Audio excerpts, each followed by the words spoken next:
فضا کی خوشبو بتا رہی ہے میرے آقا کی ولادت آ رہی ہے۔ معزز و محترم خواتین و حضرات، ربیع الاول شریف کا چاند اپنی تمام تر آب و تاب کے ساتھ چمک رہا ہے، اور عاشقان رسول صلی اللہ علیہ وسلم کے چہروں پر عجب ایک بہار کی کیفیت ہے، کیونکہ اس ماہ مقدسہ میں میرے اور آپ کے آقا جناب محمد رسول اللہ صلی اللہ علیہ وسلم اس دنیا میں جب ظاہر ہوئے، اللہ رب العزت نے اپنے محبوب کو ایسے مہینے میں بھیجا کہ جس کا نام ہی ربیع الاول ہے۔ ربیع کہتے ہیں بہار کو، اور اول کہتے ہیں پہلی بہار۔ سادہ ترجمہ کیا جائے تو اس کا مطلب بنتا ہے ساری بہاروں کی بہار۔ اللہ نے اپنے محبوب کو جس مہینے میں بھیجا وہ ساری بہاروں کی بہار ہے، اور کیوں نہ ایسا ہو کہ وہ محبوب اس مہینے میں آیا ہے جو ساری بہاروں کی بہار ہے۔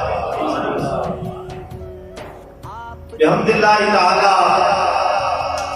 عاشقان رسول اپنی اپنی مثال کے مطابق اپنے آقا سے اپنی محبتوں کا اظہار کر رہے ہیں۔ ہر طرف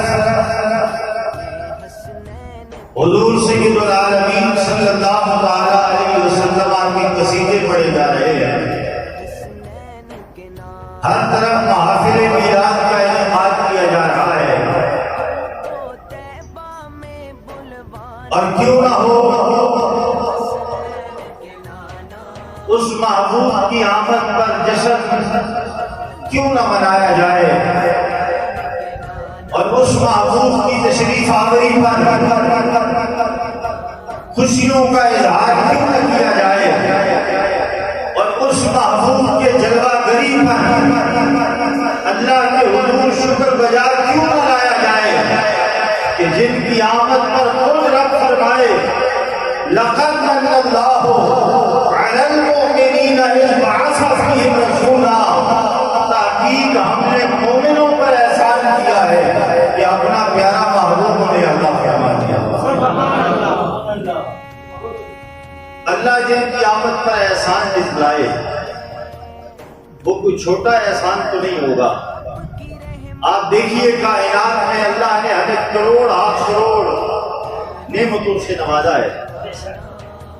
اللہ فرماتا ہے اگر تم شمار کرنا چاہو تو شمار کر نہیں سکتے، لیکن کسی نعمت پر اللہ تبارک و تعالیٰ نے یہ نہیں فرمایا کہ مومنوں میں نے تم پر احسان کیا ہے، یا لوگوں میں نے تم پر احسان کیا ہے تمہیں فلاں نعمت دے دی، فرمایا نہیں، ساری نعمتیں دی ہیں، احسان نہیں جتلایا، لیکن جب آمنہ کا لال دیا تو کہا مومنوں تم پر احسان کیا ہے۔ اور احسان کیوں کیا؟ دیکھیے ہمارے آقا اللہ کے محبوب ہیں، ہمارے آقا اللہ کے محبوب ہیں، اور محبوب کسی کو دیا نہیں جاتا، محبوب کسی کو دیا نہیں جاتا، اور رب کتنا کریم ہے جس نے اپنا محبوب ہمیں عطا کر دیا ہے۔ تو اس کی آمد پر اللہ فرماتا ہے مومنوں ہم نے تم پر احسان ہے۔ حضرات جی بتا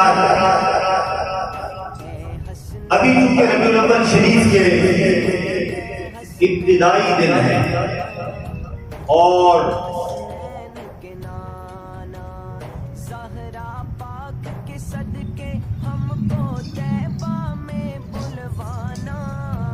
ابھی یہ بہار شروع ہوئی ہے اور جگہ جگہ محافل میلاد کا انعقاد کیا جا رہا ہے. اصحاب رسول محافل میلاد میں شریک ہوتے ہیں، اپنے آقا و مولا کا ذکر کرتے ہیں. تو میلاد کا فائدہ کیا ہے؟ تعبیر الرؤیا کی وہ کتابیں ہیں، یعنی جن میں خوابوں کی تعبیریں بیان کی گئی. ان کتابوں کو اگر آپ پڑھا کر دیکھیں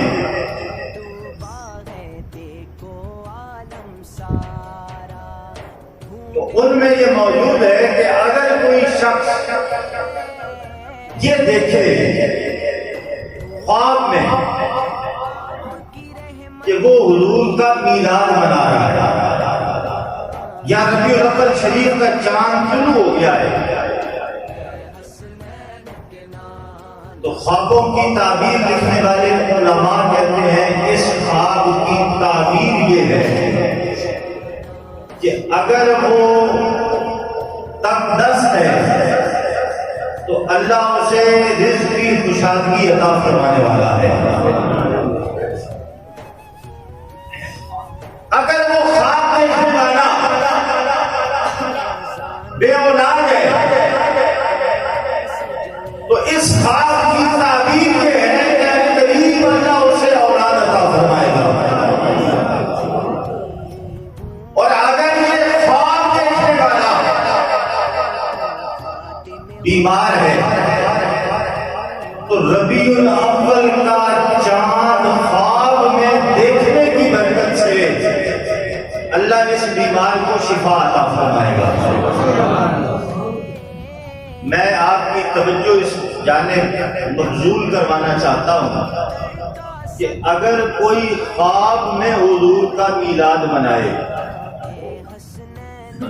اگر کوئی خواب میں ربیع الاول شریف کا چاند دیکھے اور خوشی کا اظہار کرے، وہ تنگ دست ہو تو اللہ تنگ دستی دور کر دے، وہ بے اولاد ہو تو اللہ صاحب اولاد کر دے، وہ بیمار ہو اللہ اسے مرض سے شفا دے دے. یعنی اگر خواب میں ربیع الاول کے چاند کی یہ برکتیں ہیں تو اگر کوئی عاشق بیداری میں حضور کے میلاد کا چاند دیکھے اور خوشی کا اظہار کرے تو اللہ اسے کتنی برکتیں عطا فرمائے گا. حضرت شیخ عبدالحق محدث دہلوی رحمت اللہ تعالی علیہ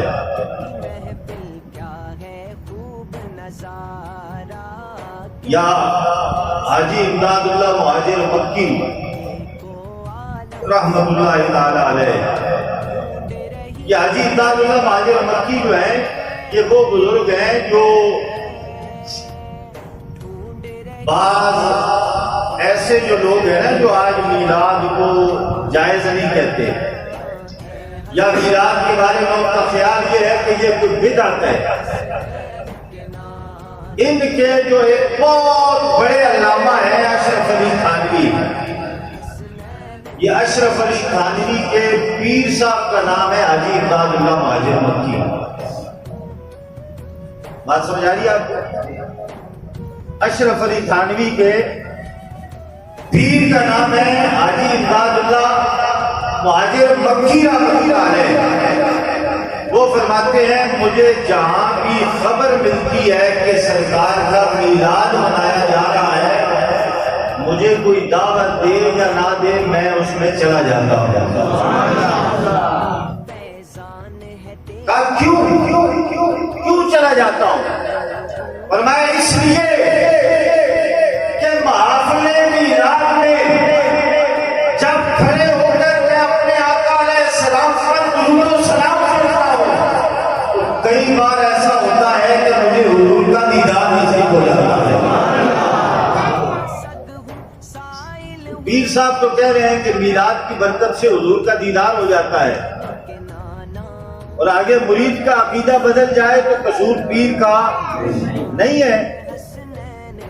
حضرات ذی وقار چونکہ ابتدائی دن ہے اور ابھی یہ شور و غل بہت عروج پر ہوگا کہ میلاد شریف نہیں کرنا چاہیے یا میلاد کرنا بدعت ہے، اور کل بدعت ضلالہ، تمام بدعات گمراہی ہے اور ہر گمراہی جہنم میں لے کے جانے والا کام ہے۔ اس طرح کی بہت ساری باتیں ہمارے سامنے آئیں گی، ہر سال آتی ہیں، نت نئے انداز میں، نئے نئے لفظوں کے ساتھ، نئے نئے انداز کے ساتھ، کوئی پرانی بات ہر بار آتی ہے، تو ہم بھی ہر بار ان کے انداز میں انہیں یہ سمجھانا چاہتے ہیں کہ حضور کا میلاد منانا، تم تو یہ کہتے ہو نا کہ صحابہ نے نہیں منایا، ہم یہ کہتے ہیں میلاد وہ محفل ہے جو اللہ نے خود منائی ہے۔ اللہ نے کیا حضور کا میلاد، پہلے سمجھے کہ میلاد ہے کیا، پہلے اس چیز کو سمجھنا ضروری ہے نا کہ میلاد ہے کیا۔ میلاد جھنڈی لگانے کا نام نہیں ہے، میلاد جھنڈا لگانے کا نام، میلاد لائٹیں لگانے کا نام نہیں ہے۔ میلاد ساؤنڈ اور جناب ڈیکوریشن اور اسٹیج، ان چیزوں کا نام میلاد نہیں ہے۔ میلاد ہے حضور کی آمد کا ذکر کرنا، حضور کی آمد کا، حضور کی آمد کا ذکر کرنا، یا اس پر خوشی کا اظہار کرنا، یا اللہ کی بارگاہ میں یہی کہہ دینا کہ یا اللہ تیرا شکر ہے کہ تو نے اپنا محبوب ہمیں عطا کیا۔ بس حضور کی آمد پر رب کا شکر ادا کرنا، یہ ہے میلاد۔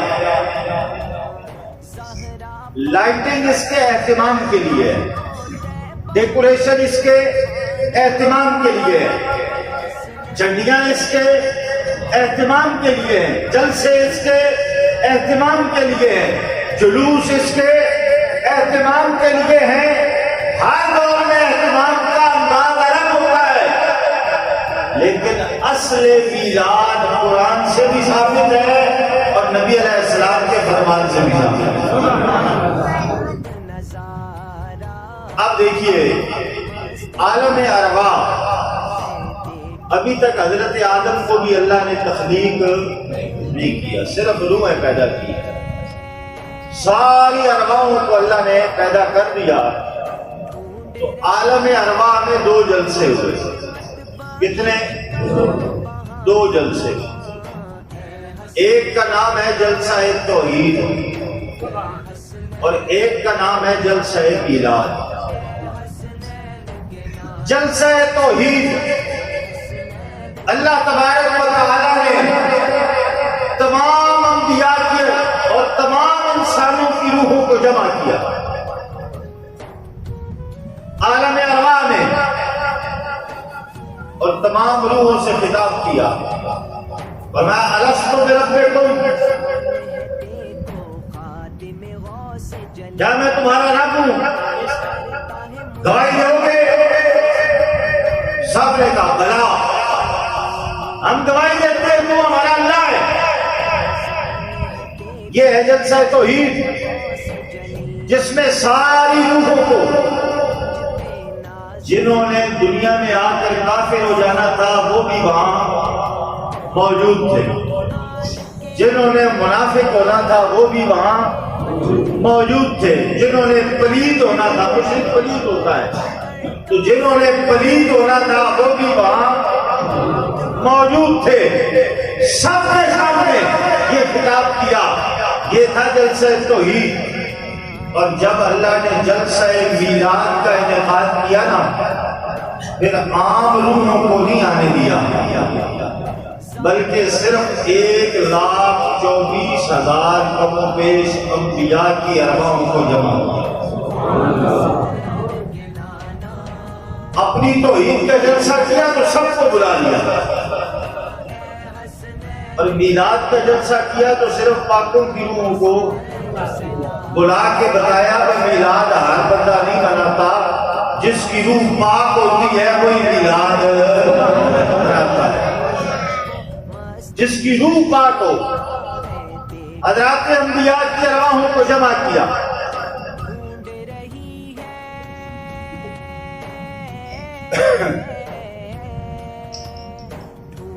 ارواحوں کو جمع کیا، اور جمع کر کے ان کے سامنے حضور سید العالمین صلی اللہ علیہ وسلم کی میلاد کا ذکر کیا۔ اب مجھے اور آپ کو کیسے پتا ہے کہ اللہ نے بھی محفل میلاد کی ہے؟ تو اللہ تبارک و تعالیٰ نے اس محفل کا ذکر خود قرآن میں فرمایا، اس محفل میلاد کا ذکر اللہ نے قرآن میں کیا۔ میں نے کیا عرض کیا کہ میلاد جھنڈی کا نام نہیں، جھنڈے کا نام نہیں، سمجھ آ گئی بات؟ محفل میلاد لائٹنگ کا نام نہیں، یہ اس کے اہتمام کے لیے ہے، اصل ہے حضور کی میلاد کا ذکر کرنا۔ اللہ تبارک و تعالیٰ نے سورہ آل عمران آیت نمبر 81، آیت نمبر 81، 80 تک، تیسرا پارہ، 16واں رکوع۔ بات سمجھ آ گئی ہے؟ یہ میں اتنی ڈیٹیل ویسے عام طور پر نہیں کرتا، لیکن اس لیے کر رہا ہوں کہ موضوع بڑا ڈیٹیل والا ہے، کیونکہ آپ سے یہ سوال ہوں گے میلاد کس نے کیا؟ آپ بتائیں اسے کہ میلاد میرے رب نے کیا ہے۔ تیسرا پارہ، 16واں رکوع، سورہ آل عمران، آیت نمبر 81۔ اللہ فرماتا ہے وَإِذْ أَخَذَ اللَّهُ مِيثَاقَ النَّبِيِّينَ لَمَا آتَيْتُكُم مِّن كِتَابٍ وَحِكْمَةٍ ثُمَّ جَاءَكُمْ رَسُولٌ مُصَدِّقٌ لِّمَا مَعَكُمْ لَتُؤْمِنُنَّ بِهِ وَلَتَنصُرُنَّهُ قَالَ أَقْرَرْتُمْ وَأَخَذْتُمْ عَلَىٰ ذَٰلِكُمْ إِصْرِي قَالُوا أَقْرَرْنَا قَالَ فَاشْهَدُوا وَأَنَا مَعَكُم مِّنَ الشَّاهِدِينَ۔ اس پوری آیت میں اللہ نے حضور کا میلاد بیان کیا۔ اللہ فرماتا ہے وَإِذْ أَخَذَ اللَّهُ مِيثَاقَ، یاد کرو وہ وعدہ، میثاق کہتے ہیں بند، کس کو کہتے ہیں؟ وَإِذْ أَخَذَ اللَّهُ مِيثَاقَ، وہ وعدہ یاد کرو، وہ وعدہ کون سا وعدہ؟ میثاق النبیین، وہ وعدہ جو ہم نے نبیوں سے لیا تھا، وہ وعدہ جو ہم نے اونچی بولو کس سے لیا تھا؟ مولا تو وعدہ نہ لیتا ویسے ہی بات کر لیتا، یہ تو نبی تھے، اپنی زبان کے پکے ہیں۔ میں وعدہ اس لیے نہیں لیا کہ زبان سے پھر جائیں گے، وعدہ اس لیے لیا ہے تاکہ کائنات والوں کو پتہ چلے یہ موضوع کوئی عام موضوع نہیں ہے، یہ اتنا عام موضوع ہے جس پر انبیاء سے بھی باتیں لیے جاتے ہیں۔ میثاق النبیین لما آتیتکم من کتاب و حکمہ، جب میں تمہیں دوں گا کتاب اور حکمت، جب میں تمہیں دوں گا کتاب اور حکمت، یعنی جب میں تمہیں نبی اور رسول بنا کر کائنات میں بھیج دوں گا، تمہیں کتاب بھی دوں گا اور حکمت بھی دوں گا۔ ثم جاءکم رسول، ثم جاءکم، میرا تخیل، میرا ذہن، اگر آپ اس محفل کو اپنے گمان میں لائیں تو حضرات انبیاء کی ارواحیں ہوں گی، اور اللہ ان سے خطاب کر رہا ہوگا کہ نبیوں وعدہ کرو جب میں تمہیں نبوت و رسالت دے کر بھیج دوں گا کائنات میں اور جب اللہ نے فرمایا ہوگا ثم جاءکم رسول، تو اشارہ کیا ہوگا کہ یہ رسول جب تمہارے درمیان آ جائے گا، یہ والا رسول ثم جاءکم رسول، جب تمہارے درمیان یہ رسول آ جائے، ثم جاءکم رسول مصدق لما معکم لتؤمنن به ولتنصرنہ، اس پر ایمان بھی لانا ہے اور اس کی مدد بھی کرنی ہے، اس پر ایمان بھی لانا ہے اور اس کی مدد بھی کرنی ہے۔ قال اقررتم،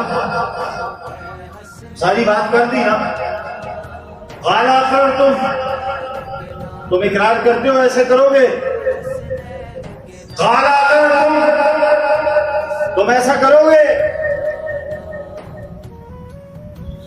قال اقررتم واخذتم على ذلكم اصري قالوا اقررنا، ہم گواہی دیتے ہیں، ہم اقرار کرتے ہیں کہ ہمیں جب تو نبوت و رسالت دے کر بھیجے گا اور اگر ہمارے دور رسالت میں تیرے اس نبی کی ولادت ہو گئی، تیرے اس نبی کا میلاد ہو گیا، پھر ہم اپنا کلمہ نہیں پڑھوائیں گے، پھر ہم اس کا کلمہ پڑھوائیں گے، پھر ہم اپنی بات نہیں کہیں گے، پھر ہم اس کی بات کریں گے، پھر ہم اپنے مناقب کو بیان نہیں کریں گے، پھر ہم تیرے اس محبوب کے مناقب کو بیان کریں گے۔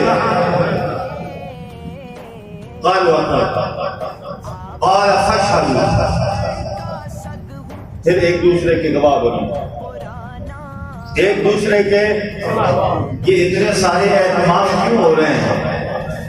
پہلے وعدہ خود لے رہا ہے، پھر کہتا ہے اچھا اقرار کریے نا تم نے، اب ایک دوسرے کے، بولو نا بھائی، ایک دوسرے کے، اچھا 1,24,000 پیش انبیاء ہیں، جب ایک نے اقرار کیا تو اس پر گواہ کتنے ہیں؟ ایک نبی پر گواہ کتنے ہیں؟ 1,23,999۔ کوئی کائنات میں ایسا کیس بھی دیکھا ہے جس پہ لاکھوں لاکھ گواہ بٹھائے جا رہے ہوں؟ یا تو 2 گواہوں میں کامیابی مل جاتی ہے، یا تو 3 گواہوں میں معاملہ حل ہو جاتا ہے۔ ارے سرکار کی آمد کا معاملہ اور حضور کی میلاد اتنا اہم مسئلہ ہے کہ جس پر 1,23,999 گواہ بنائے جا رہے ہیں۔ ایک دوسرے کے گواہ ہو جاؤ۔ پھر آخر میں کمال کر دیا، فرمایا وَأَنَا مَعَكُمْ مِنَ الشَّاهِدِينَ، اور میں تم سب پر گواہ ہوں، اور میں تم سب پر گواہ ہوں۔ کس بات پہ؟ کہ اگر تمہارے زمانے میں میرا محبوب آ گیا تو تم اس کی، یہ حضور کا میلاد ہے۔ آئے لوگ کہتے میلاد صحابہ نے نہیں بنایا، حضور نے میلاد نہیں بنایا۔ ہم نے کہا حضور نے میلاد نہیں بنایا، حضور نے میلاد منایا ہے۔ ہم نے کہا میلاد لائٹنگ اور جھنڈوں کا نام نہیں ہے، میلاد نام ہے حضور کی آمد کا ذکر کا۔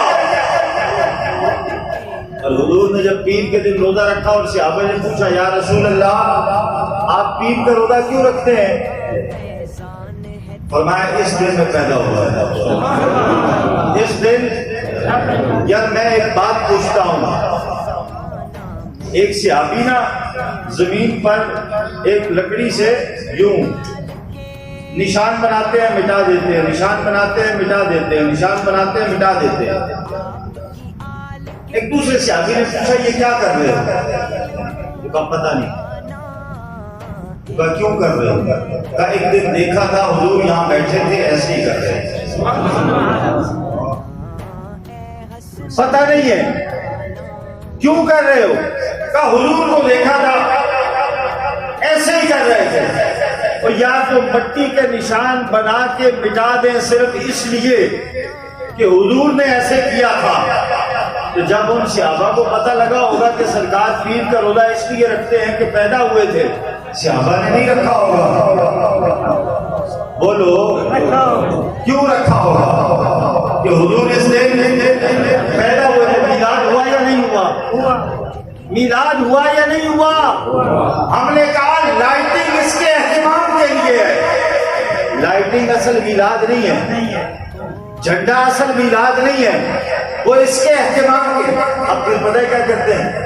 تو پھر آپ نے یہ سمجھ لیا کہ جھنڈا لگانا ثواب ہے، لائٹنگ کرنا ثواب ہے۔ ہم نے کہا ہاں، جب ہے میلاد کے اہتمام کے لیے تو پھر جھنڈا لگانا بھی ثواب ہے اور لائٹنگ کرنا بھی ثواب ہے۔ کہتے وہ کیسے؟ میں نے کہا وہ ایسے کہ مسجد بنانے کا حکم تھا کچی،